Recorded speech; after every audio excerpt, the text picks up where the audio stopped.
बहुत पुरानी बात है। एक राज्य में एक धनवान कुम्हार रहता था। उसके पास ढेर सारी संपत्ति थी, पर उनकी देखभाल करने के लिए एक भी बेटा नहीं था। उसकी पत्नी बार बार बेटी को जन्म देती थी, जिससे वह तंग आ चुका था। उस जमाने में बेटे और बेटी में फर्क किया जाता था तथा परिवार में बेटों की अहमियत ज्यादा थी। इस बार भी कुम्हार की पत्नी माँ बनने वाली थी। बच्चे के जन्म का समय करीब आने पर पत्नी जब रिवाज के अनुसार अपने मायके जाने लगी तो पति ने कहा, इस बार भी अगर बेटी लेकर आई तो मैं तुझे व्यापारी को बेच दूंगा। पति की बात सुनकर पत्नी डर गई और इस बार भी एक सुंदर कन्या का ही जन्म हुआ। लड़की देखकर कुम्हारिन के हाथ पांव फूल गए तथा किसी को कुछ खबर होने से पहले ही उसने अपने दिल पर पत्थर रखकर उस नवजात शिशु को एक बर्तन में डालकर ढक्कन लगा दिया और नदी में बहा दिया। बर्तन पानी के लहरों में हिलोरे खाता हुआ एक धोबी के पास जा पहुंचा। उसने पानी की मझधार में बहकर आते हुए एक बर्तन को देखा। धोबी ने तो तैरता हुआ बर्तन के पास गया और अंदर देखने की उत्सुकता से उसने बर्तन का ढक्कन खोल दिया तथा अंदर एक नवजात बच्ची को देखकर उसकी आंखें खुली की खुली रह गईं। वह जब बर्तन को हाथ से घसीटते हुए नदी के किनारे की ओर ले जा रहा था, तब अचानक आसमान में उड़ती मादा चील उस पर झपटी और बच्ची को झट से उठाकर उड़ गई और धोबी देखता रह गया।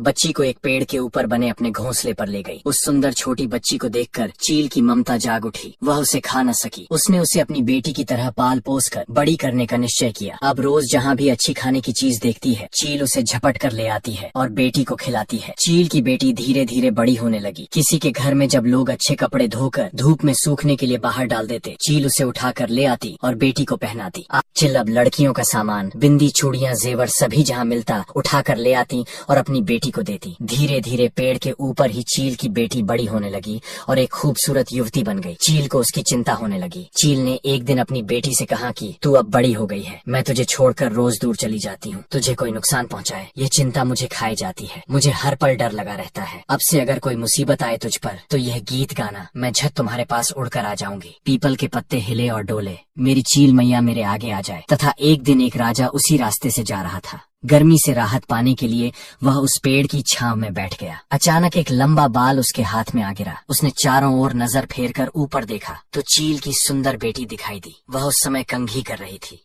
उसने कभी किसी इंसान को नहीं देखा था और राजा ने उसे सवाल पूछना शुरू कर दिया कि तुम कौन हो, अप्सरा या पिशाचिनी हो जो पेड़ के ऊपर रहती हो? इंसान हो तो पेड़ पर क्यों बैठी हो? उसकी बात सुनकर वह डर गई। गाना गाकर चील माँ को बुलाने लगी। बेटी की आवाज सुनते ही चील उसी वक्त वहाँ पहुँची और बेटी को बड़े प्यार से बुलाने का कारण पूछा। बेटी ने बिना कुछ कहे नीचे खड़े आदमी की ओर इशारा किया। चील माँ ने उस जवान एवं सुंदर आदमी को देखकर सोचा कि अगर इसके साथ मेरी बेटी की शादी हो जाए तो मेरी चिंता दूर हो जाएगी। वह नीचे उड़कर राजा के पास आई और उसे अपनी बेटी के बारे में सब कुछ बता दिया। राजा ने कहा, मैं एक धनी हूँ, पर मेरी पहले से ही 7 पत्नियां हैं। अगर तुम्हें इस बात से कोई आपत्ति नहीं है तो मैं तुम्हारी सुंदर बेटी से शादी करने के लिए तैयार हूँ। मैं तुम्हें यकीन दिलाता हूँ कि उसे बड़े सुख एवं प्यार से रखूंगा और कभी कोई कष्ट नहीं दूंगा। अपनी बेटी को समझा बुझाकर पेड़ के नीचे ले आई। उसने अपनी बेटी का हाथ राजा के हाथों में सौंप दिया। चिल अपनी बेटी से बिछड़ने के गम में रोती बिलखती हुई बेटी से कहा, जब भी तुझे मेरी जरूरत होगी वह गाना गाकर मुझे बुलाना, मैं उसी वक्त हाजिर हो जाऊंगी। राजा चील की सुंदर बेटी को घर ले गया और बहुत ही प्यार जतन से उसके साथ जीवन बिताने लगे। यह बात उनकी पहली पत्नियों को सहन नहीं हुई और वे चील की बेटी से नफरत करने लगी। वे छल कपट से उसे कष्ट पहुंचाने लगी। एक दिन 7 पत्नियों ने आकर उसे सबके खाना बनाने को कहा। चील की बेटी घबरा गई। खाना बनाना तो दूर, उसने आज तक किसी को खाने को बनाते हुए भी नहीं देखा था। उसे कुछ नहीं समझ आया। रोती बिलखती वह घर के पीछे लगे पेड़ के बीच में छिपकर चील माँ को बुलाने लगी। झट से चील उसके आगे हाजिर हो गई और बड़े प्यार से बुलाने का कारण पूछा। माँ को सारी बात बताई। माँ ने जैसे जैसे बोला उसने वैसे ही खाने बना लिया तथा ऐसे ही वह अपनी माँ को बुलाकर हर काम करवा लेती थी। धीरे धीरे 7 पत्नियों को पता चला कि एक मादा चील आकर उसे सब कुछ सिखा जाती है। उन लोगों ने चुपके से वह गाना भी सीख लिया और एक दिन धोखे से चील को बुलाकर डंडे से पीट कर उसे मार डाला। एक बार राजा किसी काम से नाव लेकर निकला और जाते समय बार बार अपनी 7 पत्नियों को चील की बेटी का ख्याल रखने के लिए बोला। पति के सामने तो वे अच्छी बनने का नाटक कर रही थी, पर उनके जाते ही चील की बेटी को घर से निकालने की योजना बनाने लगी। 7 मिलकर भोली भाली चील की बेटी को एक व्यापारी के हाथों बेच दिया। उसे बहला फुसलाकर आईना, कंघी, सिंदूर आदि खरीदने के बहाने व्यापारी के नाव में बिठा दिया और योजना के अनुसार व्यापारी भी सुंदर लड़की पाकर नाव लेकर चला गया। नदी किनारे अपने घर ले जाकर व्यापारी ने उसे सूखी मछली की रखवाली करने को कहा। एक दिन मछली के पास बैठी चील की दुखी बेटी अपनी चील माँ को याद करती हुई गाने लगी। कुम्हारिन माँ ने बहा दी, चील माँ ने उठा लिया। राजा ने शादी कर ली। 7 सौत ने व्यापारी को बेच। व्यापारी ने सूखी मछली की रखवाली करने को कहा। नाव में सामने लेकर राजा उसी नदी के रास्ते से घर वापस आ रहा था। था। उसने अपनी छोटी पत्नी की आवाज पहचान ली और तुरंत नाव लेकर उसके घर के पास गए।